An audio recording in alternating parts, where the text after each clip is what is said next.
Hi all. Today we are going to discuss BEGC 105 American Literature, Block 3, Unit 4, ഹേണസ്റ്റ് hemming എഴുതിയിട്ടുള്ള the snows of Kilimanjaro എന്ന് പറയുന്ന ഒരു short സ്റ്റോറിയാണ്. So നമ്മൾ ആദ്യം പറയുന്നത് പോലെ തന്നെ നമുക്ക് ഈ ഒരു റൈറ്ററിനെ കുറിച്ചിട്ട് ആദ്യം നോക്കാം. ഏണസ്റ്റ് ഹെമ്മിങ് വേനെ കുറിച്ചിട്ട് ആദ്യം ചെറിയൊരു വിവരണം നോക്കാം. എന്നിട്ട് നമുക്ക് നേരിട്ട് സ്റ്റോറിയിലേക്ക് പോകാം. 1899 മുതൽ 1961 വരെയാണ് അദ്ദേഹത്തിൻ്റെ ഒരു ലൈഫ് സ്പാൻ എന്ന് പറയുന്നത്. അദ്ദേഹം very famous American novelist and the short story writer ആയിരുന്നു. അതുപോലെ തന്നെ അദ്ദേഹം നോബൽ പ്രൈസിന് 1954 അദ്ദേഹത്തിന് നോബൽ പ്രൈസ് കിട്ടിയിട്ടുണ്ട്. അപ്പം സോ അദ്ദേഹത്തിൻ്റെ ഒരു നിലവാരം എന്താണെന്നുള്ളത് നമുക്ക് ഊഹിക്കാൻ പറ്റും. ഭയങ്കര ഒരു ഇമ്പോർട്ടൻ്റ് ആയിട്ടുള്ള റൈറ്റർ ആയിരുന്നു 20th സെഞ്ചുറിയെ സംബന്ധിച്ചിടത്തോളം. ദെൻ അദ്ദേഹത്തിൻ്റെ പ്രോസ് സ്റ്റൈൽ നോക്കുകയാണെങ്കിൽ ഭയങ്കര സിമ്പിളായിരിക്കും, ബട്ട് പവർഫുൾ ആയിരിക്കും. അഥവാ കാര്യങ്ങൾ ഭയങ്കര അലങ്കാരികമായിട്ടുള്ള ഭാഷയിലൊന്നും പറയില്ല, പക്ഷേ നമുക്ക് ചിന്തിക്കാൻ ഒരുപാട് കാര്യങ്ങൾ ആഴത്തിലുള്ള ഒരു കാര്യങ്ങളായിരിക്കും അദ്ദേഹത്തിൻ്റെ റൈറ്റിങ്ങിലൂടെ പലപ്പോഴും കാണാൻ പറ്റുക എന്നുള്ളതാണ് അദ്ദേഹത്തിൻ്റെ പ്രത്യേകത എന്ന് പറയുന്നത്. അദ്ദേഹത്തിൻ്റെ തീമായിട്ട് പലപ്പോഴും കാണുന്നത് എന്താണ്, കറേജിനെ കുറിച്ച് അല്ലെങ്കിൽ വാറിനെ കുറിച്ചിട്ട്.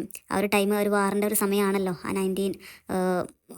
അഥവാ 20th സെഞ്ചുറിയിലെ ഒരു പകുതിയൊക്കെ ആകുമ്പം ആ ഒരു ടൈമിലാണ് അദ്ദേഹത്തിൻ്റെ റൈറ്റിങ്സ് ഒക്കെ കൂടുതൽ ശക്തി പ്രാപിച്ചത്. അപ്പോൾ ആ സമയം വാർ നടക്കുന്ന സമയമാണല്ലോ. സോ ആ വാറിൻ്റെ കാര്യങ്ങൾ, അതുപോലെ തന്നെ human endurance, then middle class ഫാമിലിനെ കുറിച്ചിട്ട്, ഔട്ട്ഡോർ ലൈഫിനെ കുറിച്ചിട്ട്, ലവിനെ കുറിച്ചിട്ട്, ദെൻ ഹണ്ടിങ്ങിനെ കുറിച്ചിട്ട്, ഫിഷിങ്ങിനെ കുറിച്ചിട്ട്, ക്യാമ്പിങ്ങിനെ കുറിച്ചിട്ട് കുറച്ച് സാഹസികതയൊക്കെ ഇഷ്ടപ്പെട്ട ഒരാളാണ് അദ്ദേഹം. സോ അദ്ദേഹത്തിൻ്റെ റൈറ്റിങ്സിലും ആ ഒരു സ്റ്റൈല് നമുക്ക് കാണാൻ പറ്റും. അതുപോലെ തന്നെ അദ്ദേഹം ഒരു വേൾഡ് വാർ ഫസ്റ്റ് നടക്കുന്ന സമയത്ത് അദ്ദേഹം ഒരു ആംബുലൻസിൻ്റെ ഡ്രൈവറായി ആയിരുന്നു എന്നുള്ളതാണ്. സോ അതെന്താണ്, അദ്ദേഹത്തിന് ഒരുപാട് അനുഭവങ്ങൾ നൽകി, ഒരുപാട് നഷ്ടത്തിൻ്റെയും ഇല്ലായ്മയുടെയൊക്കെ ഒരു ഒരു എക്സ്പീരിയൻസ് അത് അദ്ദേഹത്തിൻ്റെ എഴുത്തുകളിലൂടെ അത് അദ്ദേഹത്തിന് നൽകാൻ കഴിഞ്ഞു എന്നുള്ളതാണ്. അതുപോലെ തന്നെ അദ്ദേഹത്തിൻ്റെ അദ്ദേഹം വിശ്വസിക്കുന്ന ഒരു തിയറി എന്ന് പറയുമ്പം ദ ഐസ്ബർഗ് തിയറി എന്നാണ്. എന്താണ് ഐസ്ബർഗ് തിയറി അറിയും? അഥവാ അവരുടെ ഒരു കാഴ്ചപ്പാടിൽ ഈ ഐസ്ബർഗ് എന്ന് പറഞ്ഞാൽ, അഥവാ മഞ്ഞുമല എന്ന് പറയുമ്പം അത് വെള്ളത്തിൽ ആയി കഴിഞ്ഞാൽ, അഥവാ അതിന് കുറച്ച് ഭാഗം മാത്രമേ വെള്ളത്തിൽ പൊന്തി നിൽക്കുള്ളൂ എന്നുള്ളതാണ്. അഥവാ 7 ഭാഗങ്ങളിലേക്ക് അതിലൊരു ഭാഗം മാത്രമേ പുറമെ പൊന്തി നിൽക്കുള്ളൂ എന്നാണ് പറയുക. സോ അതുപോലെയാണ് അദ്ദേഹത്തിൻ്റെ എഴുത്തും എന്നുള്ളതാണ് അദ്ദേഹം വാദിക്കുന്നത്. കാരണം ഇതിൽ 7-ൽ 1 ഭാഗം മാത്രമേ അവർ എഴുതുള്ളൂ. ബാക്കി ഭാഗങ്ങളൊക്കെ നമ്മളാണ് ഊഹിക്കേണ്ടത് എന്നുള്ളതാണ്. സോ നമുക്ക് ഊഹിക്കാം ബാക്കി എന്താവും എന്നുള്ളത്. അഥവാ കുറച്ച് കാര്യങ്ങൾ മാത്രമേ അവർ പറയുള്ളൂ, ബാക്കിയുള്ള കാര്യങ്ങളൊക്കെ നമുക്ക് ചിന്തിക്കാനുള്ളതാണ് എന്നുള്ളതാണ് അവരുടെ ഒരു വാദം എന്ന് പറയുന്നത്. അപ്പോൾ ഇതാണ് എഴുത്തുകാരനെ കുറിച്ചിട്ട് പറയാൻ. നമുക്കിതിൻ്റെ ഷോർട്ടായിട്ടുള്ള സമ്മറിയിലോട്ട് പോവാം. സോ ഈ ഒരു സ്റ്റോറി സ്റ്റാർട്ട് ചെയ്യുന്നത് ആഫ്രിക്കയിൽ തന്നെ ഏറ്റവും ഉയരം കൂടിയിട്ടുള്ള മൗണ്ടെയിൻ ആയിട്ടുള്ള കിളിമഞ്ചാരോ എന്ന് പറയുന്ന ഒരു മൗണ്ടെയിൻ്റെ അടുത്തുള്ള ഒരു ക്യാമ്പിൽ വെച്ചിട്ടാണ് ഈ ഒരു സ്റ്റോറി സ്റ്റാർട്ട് ചെയ്യുന്നത്. അഥവാ ഒരു റൈറ്റർ ആയിട്ടുള്ള ഹാരിയും അദ്ദേഹത്തിൻ്റെ വൈഫായിട്ടുള്ള ഹെലനും ആണ് ഇതിൻ്റെ മെയിൻ കഥാപാത്രങ്ങൾ എന്ന് പറയുന്നത്.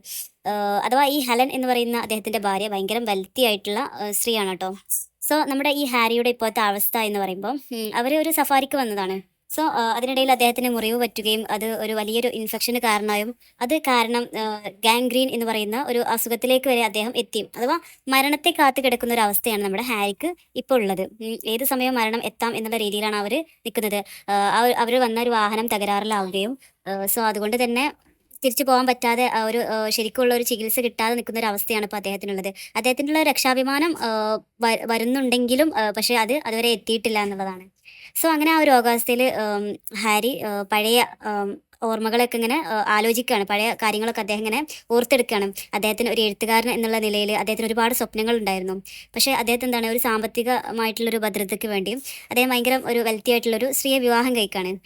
പക്ഷേ അതിലൂടെ തന്നെ അദ്ദേഹത്തിൻ്റെ എഴുത്തിൻ്റെ ആ ഒരു ജീവിതത്തിലെ അദ്ദേഹത്തിൻ്റെ കഴിവുകളൊക്കെ വെറുതെ വേസ്റ്റാക്കി കളഞ്ഞു എന്നുള്ള ഒരു കുറ്റബോധം അയാൾക്ക് വരികയാണ്. കാരണം സമ്പത്തുണ്ടാകുമ്പോൾ നമുക്ക് അങ്ങനത്തെ ചിന്തകളും കാര്യങ്ങളൊന്നും, എഴുത്തിൻ്റെ ചിന്തകളും കാര്യങ്ങളൊന്നും ഉണ്ടാവില്ലല്ലോ. സോ അതോടുകൂടെ അയാളുടെ എഴുത്തിൻ്റെ ജീവിതം തന്നെ നശിച്ചു പോയതായിട്ട് അയാൾക്ക് തോന്നുകയാണ്. അഥവാ എഴുതാൻ കരുതി വെച്ചിരുന്ന പല കഥകളും തൻ്റെ മനസ്സിൽ കിടക്കുന്നുണ്ട്, പക്ഷെ അതൊരിക്കലും അയാൾക്ക് പൂർത്തിയാക്കാൻ കഴിഞ്ഞില്ലല്ലോ എന്ന് ആലോചിച്ച് അദ്ദേഹം ഇപ്പോൾ പശ്ചാത്തപിക്കുകയാണ്. അത് ആലോചിച്ച് അദ്ദേഹം ഇപ്പോൾ ഭയങ്കര സാഡായിട്ട് നിൽക്കുകയാണ്. അതുകൊണ്ട് തന്നെ ഹെലനോട് അയാൾക്ക് ഭയങ്കരമായിട്ട് ദേഷ്യം വരികയാണ്. ഭയങ്കര ഒരു റൂഡായിട്ടാണ് അദ്ദേഹം അവരോട് പെരുമാറുന്നത്. ഹെലന് പക്ഷേ ഒരു ഒരു ലവ്ലി വൈഫായിരുന്നു. എത്ര എത്ര ചീത്ത പറഞ്ഞാലും ഒന്നും തിരിച്ചൊന്നും പറയാതെ ഭയങ്കര സ്നേഹസമ്പന്നയായിട്ടുള്ള ഒരു സ്ത്രീയായിരുന്നു ഹെലൻ എന്ന് പറയുന്നത്. അഥവാ അവളെ ഒരിക്കലും താൻ യഥാർത്ഥത്തിൽ സ്നേഹിച്ചിട്ടില്ലെന്നും അവളോടൊപ്പമുള്ള ഒരു ആഡംബര ജീവിതം ആ എഴുത്തിനോടുള്ള അദ്ദേഹത്തിൻ്റെ ഒരു ഇഷ്ടം തന്നെ ഇല്ലാതാക്കി, നഷ്ടപ്പെടുത്തി എന്നൊക്കെയാണ് അദ്ദേഹം കുറ്റം പറയുന്നത്. എന്നാൽ ഹെലന് ഭർത്താവിൻ്റെ ആ രോഗാവസ്ഥയിലും തൻ്റെ പ്രതീക്ഷയൊന്നും കൈവിടാതെ അയാളെ ആശ്വസിപ്പിക്കാൻ വേണ്ടിയിട്ട് അവർ ശ്രമിക്കുന്നുണ്ട്. അങ്ങനെ മരണം അടുത്തു വരുന്നതിനനുസരിച്ച് നമ്മുടെ ഹാരിക്ക് എന്താണ്, അവൻ്റെ പാസ്റ്റ് ആയിട്ടുള്ള പല സംഭവങ്ങളും അദ്ദേഹം ഓർത്തെടുക്കണം. അഥവാ അദ്ദേഹം ആ ഒരു യുദ്ധത്തിൻ്റെ സമയത്തൊക്കെ ഉണ്ടായിട്ടുള്ള അദ്ദേഹത്തിൻ്റെ ഭീകരമായിട്ടുള്ള അനുഭവങ്ങൾ, അതുപോലെ തന്നെ അദ്ദേഹത്തിൻ്റെ ആ ഒരു സ്നേഹബന്ധങ്ങൾ, അതുപോലെ ഒരുപാട് യാത്രകൾ അദ്ദേഹം യൂറോപ്പിൽ നടത്തിയിട്ടുണ്ട്. ആ യാത്രകൾ എല്ലാം ഈ ഓർമ്മകളൊക്കെ എല്ലാം അദ്ദേഹം ഓർക്കുന്നത് എന്താണ്, ഇതൊന്നും എഴുതാതെ പോയ തൻ്റെ കഥകളുടെ ഒരു ഭാഗമാണെന്ന് പറയുന്നത്. അതൊരിക്കലും അയാൾക്ക് അതൊന്നും എഴുതി ഫലിപ്പിക്കാൻ കഴിഞ്ഞിട്ടില്ല എന്നുള്ളതാണ്. ഇപ്പം അദ്ദേഹത്തിന് തോന്നുന്നു ഇതൊക്കെ എഴുതിയാൽ മതിയായിരുന്നു എന്നുള്ളത്. കാരണം ഇദ്ദേഹം ഇപ്പം എന്താണ്, ഒരിക്കലും എഴുതാൻ പറ്റില്ല എന്നുള്ളത് അദ്ദേഹത്തിന് പൂർണ്ണ ബോധ്യമുള്ളതുകൊണ്ട് തന്നെ കഴിഞ്ഞ കാലത്തെ അദ്ദേഹം എന്താണ്, ഭയങ്കര കുറ്റബോധത്തിലാണ് അദ്ദേഹം അതൊക്കെ ആലോചിക്കുന്നത്. അതുപോലെ രാത്രിയാവുമ്പം അദ്ദേഹത്തിന് എന്താണ്, അദ്ദേഹത്തിൻ്റെ ക്യാമ്പിന് ചുറ്റും ഹൈനയും അതുപോലെ തന്നെ കഴുകന്മാരൊക്കെ അതിന് ചുറ്റും ഇങ്ങനെ നടക്കുന്നതായിട്ടൊക്കെ അദ്ദേഹത്തിന് തോന്നുകയാണ്. ഇതൊക്കെ അദ്ദേഹത്തിൻ്റെ ഒരു മരണത്തിൻ്റെ ഒരു സാന്നിധ്യം വന്നു എന്നുള്ളതിന് തോന്നുന്ന അനുഭവങ്ങളാണ് കേട്ടോ. അദ്ദേഹത്തിന് ഇങ്ങനെ തോന്നുകയാണ് മരണം അടുത്തു എന്നുള്ളതിന് അദ്ദേഹം ഇങ്ങനെ തോന്നുകയാണ്, ഇങ്ങനെ മൃഗങ്ങളൊക്കെ ഉള്ള പോലെ അദ്ദേഹത്തിന് ഇങ്ങനെ ഫീൽ ചെയ്യാണ്. സോ ആ രാത്രി തന്നെ അദ്ദേഹം ഒരു സ്വപ്നം കാണുകയാണ്. തന്നെ രക്ഷിക്കാൻ വേണ്ടിയിട്ട് ഒരു വിമാനം വരുന്നതും അതുപോലെ തന്നെ പൈലറ്റ് തന്നെ വിമാനത്തിൽ കയറ്റി കൊണ്ടുപോകുന്നതും ഒക്കെ ആയിട്ട് അദ്ദേഹം സ്വപ്നം കാണാണ്. വിമാനത്തിൻ്റെ പൈലറ്റ് കോംപ്ടൺ ആണെന്ന് അദ്ദേഹം വിശ്വസിക്കുകയാണ്. ദെൻ അവരങ്ങനെ ആ ഒരു വിമാനത്തിലൂടെ ഉയരങ്ങളിലേക്ക് അങ്ങനെ യാത്ര പോവുകയാണ്. നമ്മുടെ ഏറ്റവും ആഫ്രിക്കയിലെ തന്നെ ഏറ്റവും വലിയ പർവ്വതമായിട്ടുള്ള, ഏറ്റവും ഉയർന്ന പർവ്വതമായിട്ടുള്ള കിളിമഞ്ചാരോയുടെ ഏറ്റവും ഉയർന്ന കൊടുമുടിയിലെ ആ മഞ്ഞ് മൂടിയ ആ ശാന്തമായിട്ടുള്ള ഒരു കാഴ്ചയാണ് അദ്ദേഹം ആ വിമാനത്തിൽ നിന്ന് കാണാൻ പറ്റുന്നത്. അങ്ങനെ അദ്ദേഹം ആ ഒരു സ്വപ്നത്തിൽ എന്താണ്, ആ പർവ്വതത്തിന് മുകളിലൂടെ പോകുമ്പോൾ അദ്ദേഹം ഭയങ്കര ഫ്രോസണായി കിടക്കുന്ന ഒരു പുള്ളിപ്പുലിൻ്റെ ലെപ്പേർഡിൻ്റെ ഒരു ഡെഡ് ബോഡി അദ്ദേഹം കാണാണ്. ഈ ഒരു കാര്യം സൂചിപ്പിക്കുന്നത് ഇദ്ദേഹത്തെ തന്നെയാണ് കേട്ടോ. കാരണം ഇത്രയും ഉയരത്തിൽ ആ ഒരു പുള്ളിപ്പുലി എന്തിനു വന്നു എന്നുള്ള ക്വസ്റ്റ്യൻ അവിടെ ബാക്കിയാണ്. ഈ ഒരു കാര്യം ഒരു സിമ്പിളായിട്ട് പറയുന്നത് നമ്മുടെ ഹാരിയുടെ ലൈഫിനെ കുറിച്ചിട്ട് തന്നെയാണ്. കാരണം നമ്മുടെ എഴുത്തുകാരൻ എന്ന നിലയിൽ ഹാരി എത്താൻ ആഗ്രഹിച്ച അത്രയും ഉയരങ്ങളിലേക്ക് അദ്ദേഹം എത്താൻ ആഗ്രഹിച്ചെങ്കിലും അദ്ദേഹത്തിന് എന്താണ് അവിടെ എത്താൻ കഴിഞ്ഞില്ല.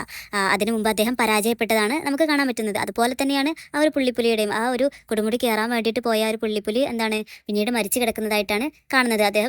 അദ്ദേഹം എഴുത്തിലൂടെ നേടാൻ കഴിയുമായിരുന്ന ആ ഒരു നല്ലൊരു കാര്യം, അല്ലെങ്കിൽ അത്രയും ഉയരങ്ങളാണ് നമ്മുടെ കിളിമഞ്ചാരോ എന്ന് പറയുന്ന ആ ഒരു കുന്നുകളെ സൂചിപ്പിക്കുന്നത്. സോ നമ്മുടെ ഈ ഒരു ലെപ്പേർഡിനെയും അതുപോലെ തന്നെ നമ്മുടെ ഈ എഴുത്തുകാരനെയും ഒരു രണ്ടും ഒരുപോലെ ആയി എന്നുള്ള രീതിയിലാണ് നമ്മുടെ എഴുത്തുകാരൻ ഇവിടെ പറയുന്നത്. രണ്ടാളും അവരുടേതായിട്ടുള്ള രീതിയിൽ, ഒരു എഴുത്തുകാരൻ എന്നുള്ള രീതിയിൽ നമ്മുടെ ഹാരിയും നല്ല ഉയരങ്ങളിൽ എത്താൻ ശ്രമിച്ചെങ്കിലും എന്താണ്, ആ ഒരു ജീവിതത്തിൻ്റെ മധ്യ അദ്ദേഹം തകർന്നു വീഴുന്നതും പിന്നീട് അദ്ദേഹം മരണപ്പെടുന്നതാണ് കാണുന്നത്. അദ്ദേഹം എത്താൻ ആഗ്രഹിച്ച സ്ഥലങ്ങളിലൊന്നും അദ്ദേഹത്തിന് എത്തിപ്പെടാൻ കഴിയാതെ അദ്ദേഹം മരിച്ചു പോകുന്നതായിട്ടാണ്. ആ ഒരു രീതിയിലാണ് ആ ഒരു പുള്ളിപ്പുലിയെയും അവർ കാണുന്നതെന്നുള്ളതാണ്. നമ്മുടെ ഹാരി ആദ്യം വിചാരിച്ചിരുന്നത് തന്നെ രക്ഷിക്കാൻ വന്ന പൈലറ്റാണെന്നാണ്. പക്ഷേ പിന്നീട് ഈ ഒരു വിമാനം ഹോസ്പിറ്റലിലേക്കല്ല പോകുന്നത്, നേരെ മുകളിലേക്ക് ദൈവത്തിൻ്റെ അടുത്തേക്കാണ് പോകുന്നത് എന്നുള്ളത് അദ്ദേഹത്തിന് മനസ്സിലാവണം. അഥവാ ഇതൊരു മരണത്തിലേക്കുള്ളൊരു ഒരു യാത്രയുടെ പ്രതീകമായിട്ടാണ് പറയുന്നത്. അങ്ങനെ ഈ ഒരു വിമാനയാത്ര അവസാനിക്കുമ്പോൾ നമ്മുടെ കഥ വീണ്ടും പെട്ടെന്ന് ആ ഒരു ക്യാമ്പിലുള്ള യഥാർത്ഥ ജീവിതത്തിലേക്ക് മടങ്ങിയെത്താണ്. അവിടെ നമുക്ക് കാണാൻ പറ്റുന്നത് പെട്ടെന്ന് ഉറക്കത്തിൽ നിന്ന് ഞെട്ടി എഴുന്നേൽക്കുന്ന ഹെലനെയാണ് നമുക്ക് കാണാൻ പറ്റുന്നത്. ഹെലൻ അപ്പോൾ തന്നെ നമ്മുടെ ഹാരീൻ്റെ അടുത്തേക്ക് വന്ന് നോക്കുമ്പോൾ തന്നെ അവർക്ക് മനസ്സിലായി മരിച്ചിട്ടുണ്ട്. കാരണം ശ്വാസം നിലച്ചതായിട്ട് അവർക്ക് തോന്നി. അങ്ങനെ നമ്മുടെ ഹാരി മരണപ്പെട്ടു പോയി എന്നുള്ളതാണ് അവസാനം നമുക്ക് പറയുന്നത്. ഇങ്ങനെ നമ്മുടെ നായകൻ്റെ മരണത്തോടെ ആ ഒരു സ്റ്റോറി എൻഡ് ആവുകയാണ്. സോ നമ്മുടെ എഴുത്തുകാരൻ ആദ്യം പറഞ്ഞതുപോലെ തന്നെ ഇതൊരു ഐസ്ബർഗ് തിയറിയിലൂടെയാണ് പറയുന്നത്. കാരണം കുറഞ്ഞ കാര്യങ്ങൾ മാത്രമേ അദ്ദേഹം ഇവിടെ എന്താ പറയുക പറയുന്നുള്ളൂ, ബാക്കിയൊക്കെ നമുക്ക് ചിന്തിക്കാനുള്ളതായിട്ടാണ് പറയുന്നത്. സോ ഇതിന് രണ്ട് തരത്തിലുള്ള സിംബലിസം ആണ് നമുക്ക് കൊടുക്കാൻ പറ്റുക. ഒന്ന് ആ ഒരു മൗണ്ടെയിനെ, കിളിമഞ്ചാരോ എന്നുള്ള ഒരു മൗണ്ടെയിനെ പ്യൂരിറ്റി ഓഫ് ആർട്ടായിട്ട് കണക്കാക്കപ്പെടുന്നത്. അതുപോലെ നമ്മുടെ ലക്ഷ്യമായിട്ടും ആ ഒരു മൗണ്ടെയിനെ കണക്കാക്കപ്പെടുന്നുണ്ട്. അതുപോലെ നമ്മുടെ പുള്ളിപ്പുലിയെ കണക്കാക്കപ്പെടുന്നത് നമ്മുടെ ഹാരിയെ പോലെയാണ്. അഥവാ വലിയ ലക്ഷ്യങ്ങൾ തേടി അലഞ്ഞെങ്കിലും പക്ഷേ ആ ലക്ഷ്യത്തിലെത്താതെ അതിന് മുമ്പ് മരിച്ചു പോയൊരു അവസ്ഥ നമ്മുടെ ലിയോപ്പർട്ട് ഉണ്ടായതുപോലെ തന്നെ നമ്മുടെ ഹാരിക്കും ഉണ്ടായി എന്നുള്ളതാണ് പറയുന്നത്. അതുപോലെ ഇതിൻ്റെ തീംസായിട്ട് വരുന്ന കാര്യങ്ങൾ ഒരു ഒരു ആർട്ടിസ്റ്റിക് ഇൻറ്റിഗ്രേഷൻ ആണ് പറയുന്നത്.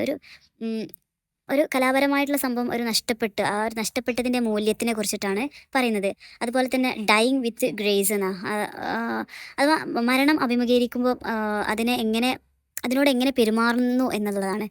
സോ അദ്ദേഹം ഈ ഒരു സ്റ്റോറി തുടങ്ങുമ്പോൾ അദ്ദേഹം ഭയങ്കര ടെൻസ്ഡ് ആയിട്ടാണ് നമുക്ക് കാണാൻ പറ്റുന്നത്. മരണത്തിന് അദ്ദേഹം ഭയക്കുന്നുണ്ട് എന്നുള്ളതാണ്. പക്ഷേ പിന്നീട് അദ്ദേഹം അത് തനിക്കിത് മരണം സംഭവിക്കും എന്നുള്ള മൈൻഡായി. സോ പിന്നീട് എന്താണ്, അദ്ദേഹത്തിന് ആ ഒരു മരണത്തെ പേടിയില്ലാതായി എന്നുള്ളത് നമുക്ക് ഇതിൽ കാണാൻ പറ്റും. അതുപോലെ തന്നെ മെമ്മറി ആൻഡ് റിഗ്രറ്റിൽ പറയുന്നുണ്ട്. അദ്ദേഹത്തിന് മെമ്മറി ആയിട്ട് യുദ്ധം, അതുപോലെ തന്നെ പട്ടിണി കിടന്നത്, അത് പ്രണയത്തെക്കുറിച്ചിട്ട്, അങ്ങനെ ആത്മാർത്ഥമായിട്ടുള്ള അനുഭവങ്ങളെ കുറിച്ചിട്ടൊക്കെ അദ്ദേഹം അനുഭവിച്ചിട്ടുണ്ട്. പക്ഷെ അതൊന്നും എന്താണ് അദ്ദേഹത്തിന് ഒരിക്കലും എഴുതാൻ പറ്റിയിട്ടില്ല എന്നുള്ളത് തന്നെയാണ് അദ്ദേഹത്തിൻ്റെ റിഗ്രറ്റ് എന്ന് പറയുന്നത്. അഥവാ ആഡംബരം അദ്ദേഹത്തെ എന്താണ് ഒരു പൊള്ളയാക്കി എന്നുള്ളതാണ്. കലയാക്കി മാറ്റാൻ കഴിയാത്തതിലൊരു പശ്ചാത്താപം, തൻ്റെ ശാരീരിക വേദന വേദനയേക്കാൾ എന്താണ് വലിയ ഒരു മാനസിക വേദനയാണ് തനിക്ക് നൽകുന്നത് എന്നാണ് പറയുന്നത്. അതുപോലെ തന്നെ നമ്മുടെ ഹാരിയുടെ അവസാന യാത്രയെക്കുറിച്ചിട്ട് പറയുന്നുണ്ട്.